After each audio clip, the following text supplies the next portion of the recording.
pesugihan itu memang dari zaman dulu itu ya memang bukan cuma mitos, tapi memang ada tempatnya, ada juga laku ritualnya, ada juga syarat-syaratnya untuk bisa sampai mendapat pesugihan. Sampai di hari terakhir dia cerita ke saya, itu angin kenceng, kabut, angin segala macam, padahal itu masih bukan di gunung ya, tapi di alas-alas ini di hutan. Ada anaknya itu ada 3 orang, megang kepala anaknya, tuker sama ini, dia bilang kalau kamu mau ambil. Itu saya ngedengar orang pada nangis banyak, suara rame banget di pantai utara itu.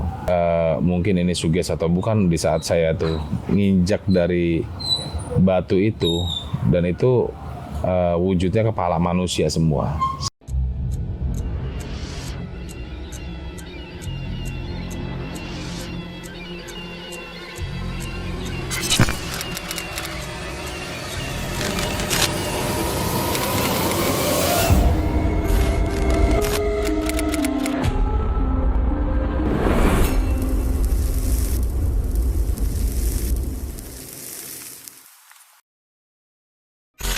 Assalamualaikum warahmatullahi wabarakatuh. Salam rahayu buat teman-teman Jejak Gentala. Jadi ketemu lagi dengan saya Kiseno.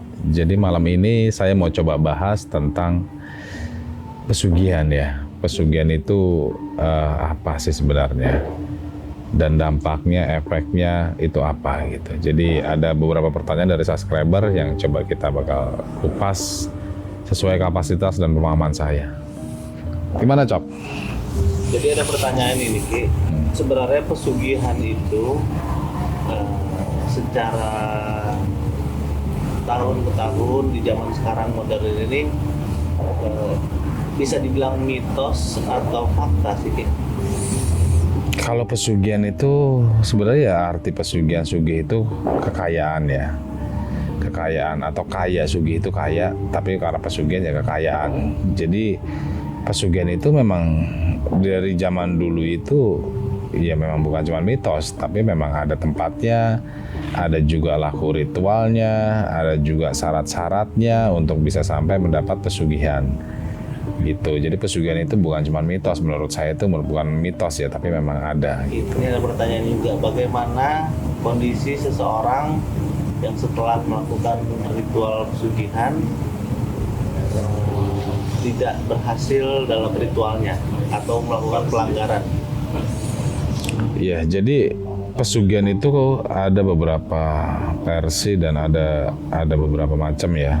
Kalau pesugihan yang misalkan kita bersekutu dengan setan pun, banyak orang yang menjalankan pesugihan itu nggak semuanya mulus berhasil 100%. Banyak juga dia udah melakukan ritual, dia udah misalkan menyiapkan sesajen segala macam, di saat dia tuh di titik akhirnya dia untuk bertemu dengan penunggu atau jinnya, itu biasanya banyak yang gagal. Jadi ada beberapa hal yang pengalaman yang pernah saya alami. Jadi ada saudara hidupnya susah banget, putus asa, buat makan susah, dia usaha udah, mungkin kerja keras pun sampai banting tulang udah semua, tapi hasilnya jangankan untuk kaya, untuk makan aja kurang.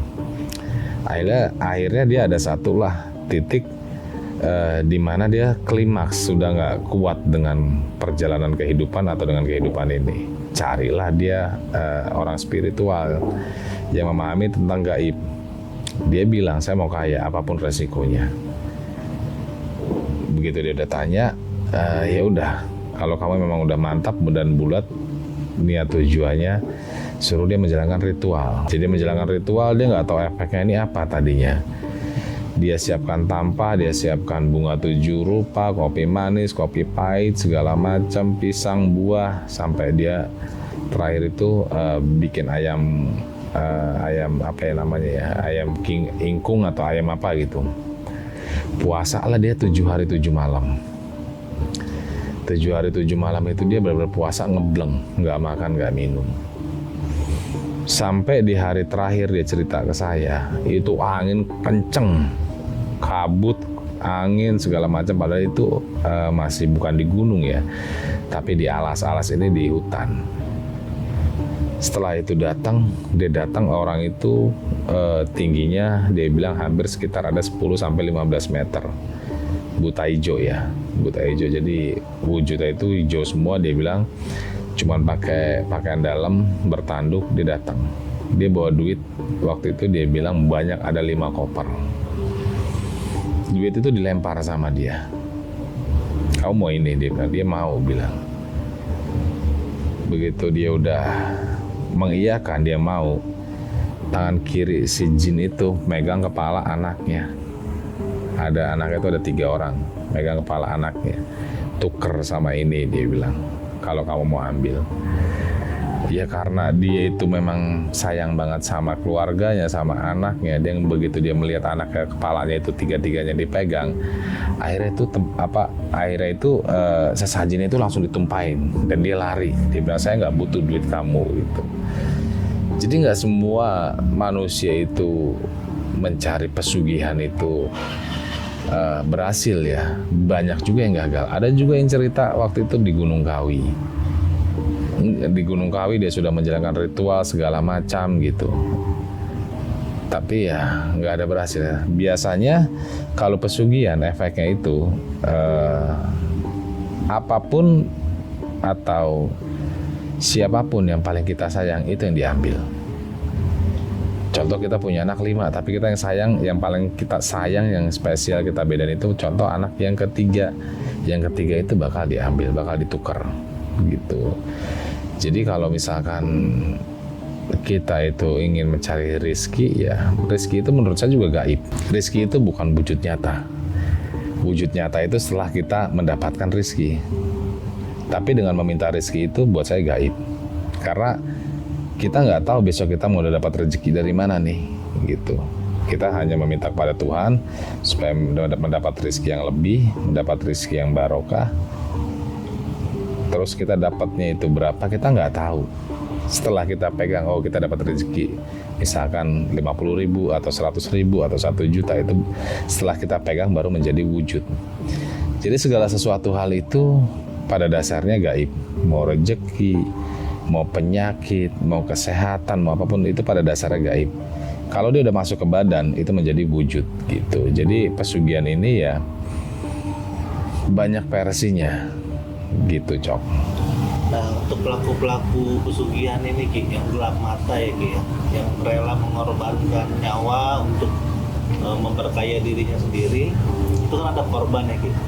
Nah, korbannya ini setelah meninggal itu bagaimana nasibnya Ki kira-kira dari hasil pesugihan? Sepengalaman yang saya tahu, kalau seandainya korban-korban dari pesugihan itu, ya dia dijadiin punggawa atau pengikut dari raja jin itu, gitu. Makanya dikatakan jin ini punya pasukan, ya itu memang iya. Punya pasukan itu dari manusia-manusia yang menyalahi aturan, yang dia bersekutu dengan iblis atau dengan jin atau dengan sejenisnya. Di saat dia mengorbankan seseorang, itu bakal menjadi punggawa. Termasuk diri dia sendiri pun yang mencari akan menjadi punggawa. Punggawa itu jadi pengikut gitu. Jadi pengikut dari si jin itu ya. Nanti ada yang disiksa lah, ada yang di segala macam, ada macam-macam gitu, macam-macam. Jadi saya pernah juga waktu itu ziarah ke daerah Pantai Utara ya. Pantai Utara, saya lagi coba jalan gitu, diajak sama temen. Itu saya nggak dengar orang pada nangis, banyak suara rame banget di Pantai Utara itu. Tanpa sengaja, dan saya juga berpikir mungkin ini suges atau bukan. Di saat saya tuh nginjak dari batu itu, dan itu wujudnya kepala manusia semua. Saya tanya nih sama juru kuncinya, itu kenapa yang saya lihat itu kepalanya manusia semua, Pak? Itu orang-orang yang mencari pesugihan di sini, itu korban-korbannya kayak gitu. Jadi banyak banget efek ataupun hal-hal negatif dari pesugihan untuk korban ini, Cok. Kalau untuk si pelaku pesugihan ini kan Ki, yang lolos dari yang lolos dari tumbal, itu kan mereka mengalami proses kehidupan yang masih panjang tuh ya Ki. Nah, si pelaku ini kan setelah meninggal, hasil pesugihan itu turun ke keturunannya atau berdampak lain Ki? Jadi kalau pesugihan yang negatif ya, pesugihan yang negatif ini di saat kita itu berhasil, dengan hajatnya dikabul, biasanya umur ini bagi dua, Cok. Jadi contoh kita ini, takdir kita dengan Tuhan itu harusnya sisa umur 30 tahun lagi, kita bagi dua. 15 tahun dia nikmati dari hasil pesugihan, 15 tahun lagi dia jadi budak di sana gitu. Terus dampaknya itu kalau misalkan yang pemiliknya ini udah mati, kalau tidak dilanjutkan dengan keturunannya ataupun anaknya, ya itu akan habis semua. Ya nggak tahu nanti buat berobat atau sakit buat berobat atau apa, ada aja musibah. Kalau dari hasil uang yang nggak berkah gitu. Ada juga pesugihan yang memang dia tidak ada tumbal ya, tidak ada tumbal. Ada pesugihan contoh kayak semacam kandang bubrah, itu dia nggak pakai pesugihan, nggak pakai tumbal maksudnya. Terus juga ada juga kayak cerita-cerita legenda Jawa Gunung Kemukus, terus ada juga jual sate gagak, tuyul, babi ngepet, itu termasuk pesugihan tapi dia nggak ada tumbal. Tapi tetap suatu saat, maksudnya tumbal orang lain ya, tapi yang si pelakunya ini suatu saat mati ya dia tetap harus jadi budaknya gitu. Sebenarnya sih kalau menurut saya pribadi ya, kalau kita hidupnya ingin berkah, ingin sukses ataupun berlimpah ruah lah harta, yang paling utama itu berbuat kebaikan dan kebijakan. Jangan kita itu mendapat rezeki kita makan semua, jangan. Yang paling utama itu sedekah, menurut gua sih worth it banget gitu, buat menjalankan keberkahan usaha kita supaya lancar.